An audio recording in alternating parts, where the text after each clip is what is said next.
Kia ora everyone and welcome to another episode of Big Life Mindset. Performing in public, stuffing up and making a mistake, or breaking a comfort zone scares the hell out of most of us. In this episode, I throw some questions at Dimestore Skanks, a Wellington Ska band, about what it feels like to do all of these and more.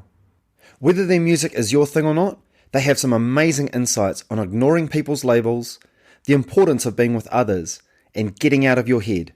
And just a heads up, there's some pretty adult language in this. Alright, let's go. Right. Awesome. Who wants to take the lead? So, it's your podcast. Yeah. Cool. So, what's your band name? Dimestore Skanks. Dimestore Skanks. Yeah, beautiful. There's quite a few bodies here. How many band members have we got? This is the full complement? Bez knows that. Yeah, it's an eight-piece party pack. 8-piece party pack. Very nice. Well, why don't we just quickly roll through the names as well? Yeah, g'day, I'm Baz, I play keyboard. I'm Pete, I play one of the guitars. Sammy on the bass. I'm Ruben on drums. I'm Al, I play trombone. Tim and I try to sing. I'm Tom, I play saxophone. And Rory on guitar. Other guitar. Other way. And now, how do you think other people would describe your music? That's a tough one because we've heard it all. I mean, we'd say we were ska, or at least skate punk ska. Would just be, well, we've had people tell us we don't play ska and they think our ska's terrible. Third and a half way, there you go. But other people probably just punk rock with a bit of ska. Yeah, they probably just think we're a bunch of punks. Yeah. I try to head it off and say I'm in a shitty ska band. Yeah. I try to lower the expectations. Just get in front of it, you know? Good stuff. Everyone's a critic, right? Yeah. What does it feel like when you're playing in front of an audience? I'd say that it doesn't matter what size crowd you're playing to. If you're not practiced, it's going to be terrible. Yes. You're going to feel good. Not good, rather. If you've practiced, you know what you're playing. You feel You know comfortable. that everyone knows what they're playing. Yeah. You can play. You know that it's going to be good. Yeah. Nice. Yeah. And do you all get the sense of when it's feeling good, or The audience lets you know real fast. It's easy to determine that, like, if the audience are having a good time or not. Cool. So, like, you can tell how people are reacting to the music, and that helps us. Yeah, to you get feedback. them a better I guess you also get checks and balances from the bros as well, because if you're doing something wrong, they'll give you a look. Yeah. Alright, I'm clearly fucking something up. Time to switch gears. Yeah. Take your jug off you. Yeah, take your jug off. Yeah. That's about right, eh? You're cut off. You're done. And what about the venue? I mean, you mentioned the library. Like, does the venue play a part in how that feels? Can all come down to the sound that they've got as well. Sometimes the sound gear and the space and Yeah, I mean, it definitely depends on the music taste of the audience, but quite often people like what we're doing most of the time. I guess the other trick is I guess there's only too many people out there playing the same shit we are, so that always gets people. Yeah. You're not too likely to come across too many ska bands in Wellington at all anymore these days. Yeah. There were some big ones back in the day, but you don't see so much anymore. And just having 8 people, there's a lot more movement on stage. Everyone gets a real 3-piece interested when they band. see a whole bunch of people get up. They're like, oh, this ain't the usual 3-piece. Yeah, it's definitely a show.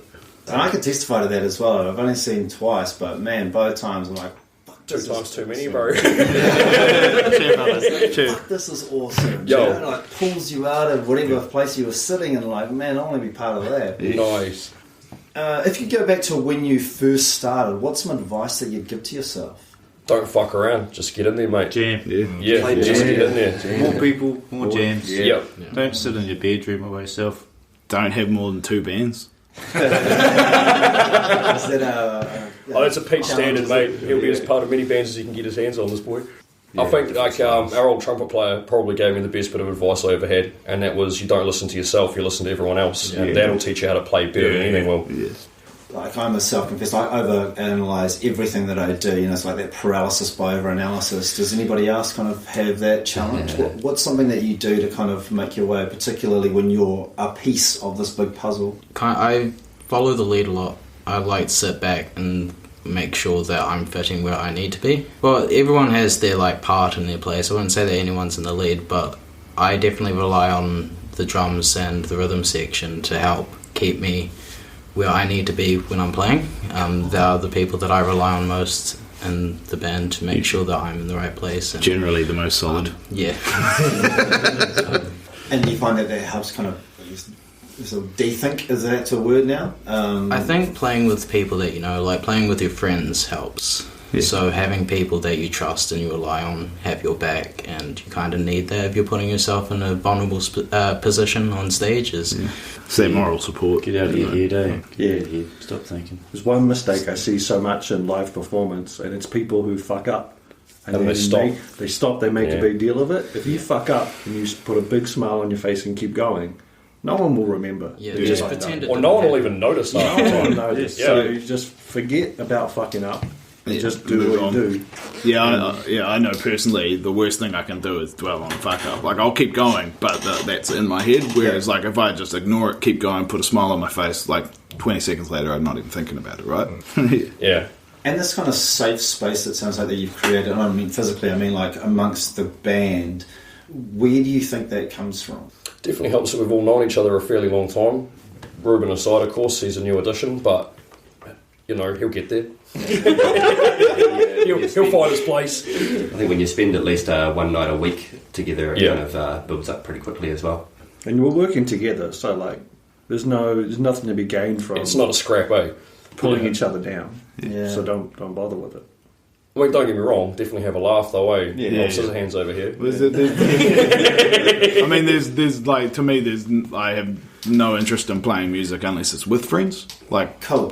for me, it's a reason to get together with my friends and have fun. Especially when you get to our age and there's a lot going on in your life, and you know, guys having families, kids, fucking buying houses, all sorts of shit, mate. And yeah, you do get that one chance to go and hang out with your boys, you go and do it, don't you? Nice. And this is just a perfect excuse, really, if you think about it. Yeah. Awesome, man. Which of you would suggest that you're probably the least comfortable being in front of a crowd?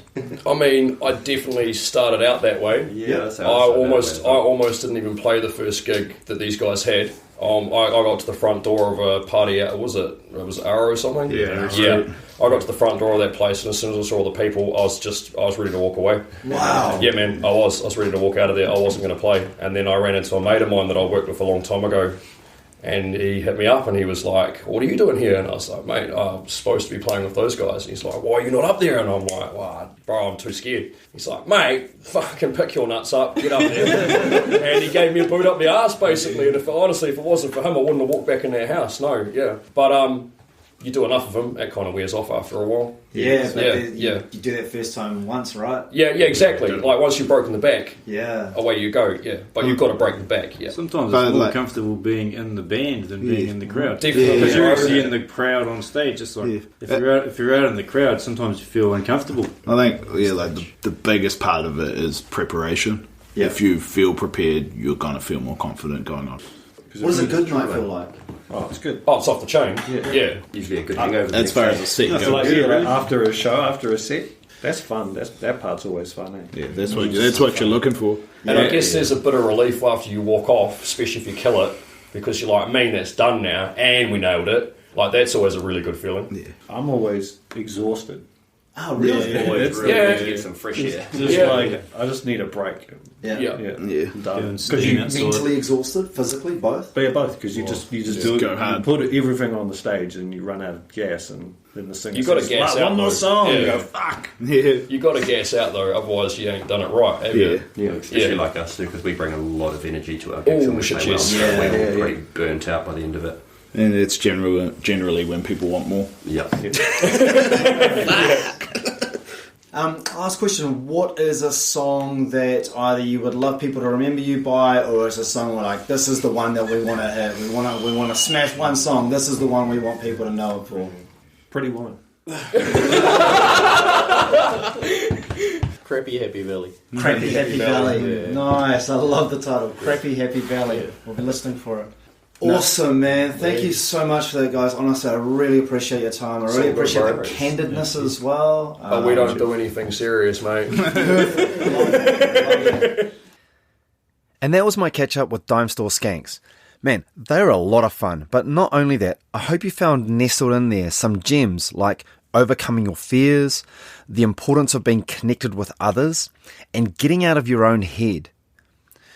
My read on them is that although there's a few out there personalities, there's also some very quiet or introverted types that manage to overcome their anxieties and reservations, and they put themselves out there to enjoy something that they're deeply passionate about. I hope that acts as a trigger for you to create the time and space for you to do more of whatever it is that you enjoy as well.